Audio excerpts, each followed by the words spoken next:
Welcome to our headlines. I'm Louisa Liu. Thank you for joining us. Beyond global factors like climate change and food shortages, what effects has Cyclone Nargis had on rice markets, both in Myanmar and worldwide? Let's take a look. Cyclone Nargis destroyed 780,000 acres across all of Myanmar. Following that, the United Nations FAO predicted that this year's harvest would fail its targets and that the Burmese government would restrict rice supplies. A half year passed and they were proven right. When Myanmar exported 600,000 tons of rice in past years, this year the number dropped to 60,000 tons. Yet that set aside exports and examined the plight of the small farmers.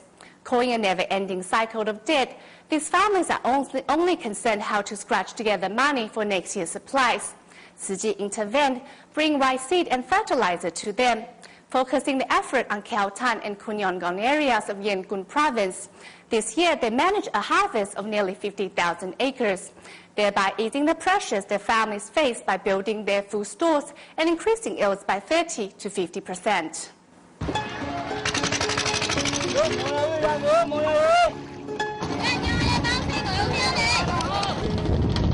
If you want to know something, ask the people who make their living by it. So we traveled to this Myanmar market to find out how rice is selling in a post-Nargis environment.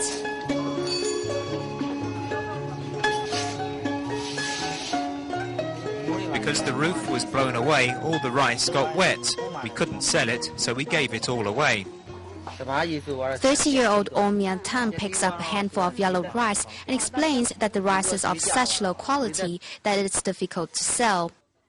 While depressed prices may partly be the result of the international aid deliveries, though production has dropped, disaster victims are not starving.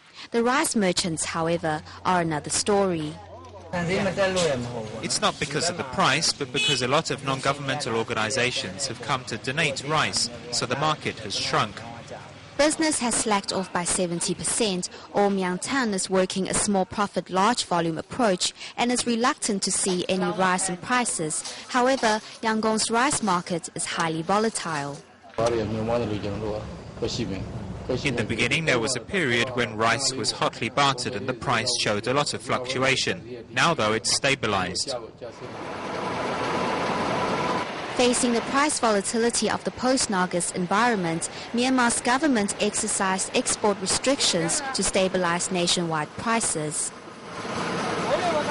In some places, the rice trade has been restricted.